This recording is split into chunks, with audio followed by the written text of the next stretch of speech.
जय श्री कृष्णा दोस्तों, राधे राधे। आप सभी का एक बार फिर से स्वागत है हमारे चैनल ईशा भक्ति वीलॉग्स में। दोस्तों, पिछले अध्याय में हमने सुना कि किस प्रकार देवऋषि नारद जी भगवान श्री हरि विष्णु के धाम पहुंचे और संसार के प्राणियों के कल्याण के लिए एक ऐसा उपाय पूछने लगे जो मनुष्य के दुख, दरिद्रता और मोह का नाश कर सके। तब भगवान विष्णु मुस्कुराए और नारद जी से कहा कि वे उन्हें पुरुषोत्तम मास महात्म्य का अद्भुत रहस्य बताएंगे, ऐसा मास जो यश, पुण्य और मोक्ष देने वाला है।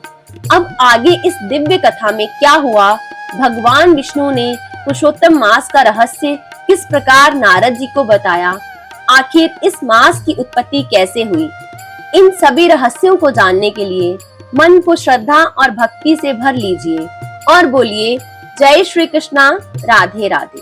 तो चलिए आज हम शुरू करते हैं पुरुषोत्तम मास महात्म्य का तीसरा अध्याय। हे नारद जी, जो कुछ भगवान कृष्ण ने राजा युधिष्ठिर से कहा वही मैं तुमसे कहता हूँ।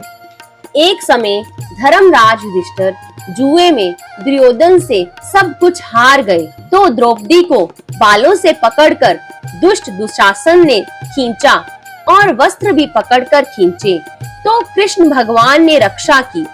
उसके पश्चात युधिष्ठिर आदि राज्य को छोड़कर काम्यक वन को चले गए।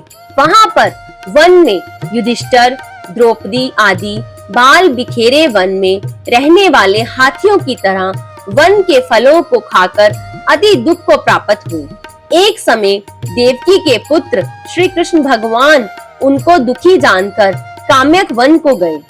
उस समय युधिष्ठिर आदि श्री कृष्ण भगवान को देखकर ऐसे प्रसन्न हुए मानो देह में प्राण आ गए हों। वे बड़े प्रेम से मिले और हरि के चरण कमलों में नमस्कार किया। द्रौपदी ने भी प्रणाम किया। राजा युधिष्ठिर को दुखी देखकर और ऐसे ही द्रौपदी को दुखी देखकर श्री कृष्ण भगवान भी अत्यंत दुखी हुए। जब विश्व आत्मा भक्त वत्सल भगवान ने दुर्योधन को भस्म करने के लिए क्रोध किया तो मानो करोड़ों काल कराल के समान मुख में प्रलय काल की अग्नि उठी हो और दांतों को पीसते हुए मानो त्रिलोक को भस्म कर देंगे। तब अर्जुन भय से कांप उठे। युधिष्ठिर और द्रौपदी तथा दूसरे उपस्थित जन हाथ जोड़कर भगवान को प्रसन्न करने के लिए स्तुति करने लगे। तब श्री कृष्ण भगवान अर्जुन के इस प्रकार स्तुति वचन सुनकर शीतल हो गए। फिर प्रेम से व्याकुल होकर युधिष्ठिर आदि श्री भगवान को बारंबार नमस्कार करने लगे। श्री नारायण कहने लगे कि हे नारद जी, इस प्रकार प्रेम से मगन हो सिर झुकाकर हाथ जोड़कर बारंबार भगवान कृष्ण को नमस्कार कर अर्जुन ने भगवान श्री कृष्ण से जो प्रश्न किया वह मैं तुमसे कहता हूँ।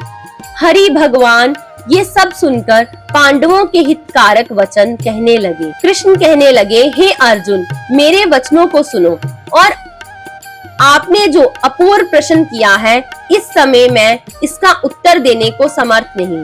ये गुप्त प्रश्न ऋषियों को भी कठिन है, तो भी हे अर्जुन, मैं तुम्हारी मित्रता और भक्ति से प्रसन्न होकर अत्यंत कठिन उत्तर को क्रम से कहता हूँ।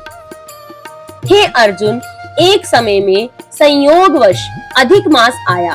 उसको सब असहाय, निंदक, अपूज्य, मलमास और नमी की संक्रांति से वर्जित ऐसा कहते हैं। मलमास होने से स्पर्श करने योग्य नहीं है, सब कर्मों में निंदित है। इस प्रकार लोगों के वचन सुनकर वह मलमास कांतिहीन दुखों से युक्त मेरे पास आया और बैकुंठ में जहाँ पर मैं निवास करता था स्वर्ण के सिंहासन पर बैठे हुए देखकर मुझको दंडवत प्रणाम किया और दोनों हाथ जोड़े नेत्रों से आंसू बहाता हुआ इस प्रकार कहने लगा। तो दोस्तों, ये था पुरुषोत्तम मास तीसरा अध्याय। कल हम पुरुषोत्तम मास के चौथे अध्याय का श्रवण करेंगे।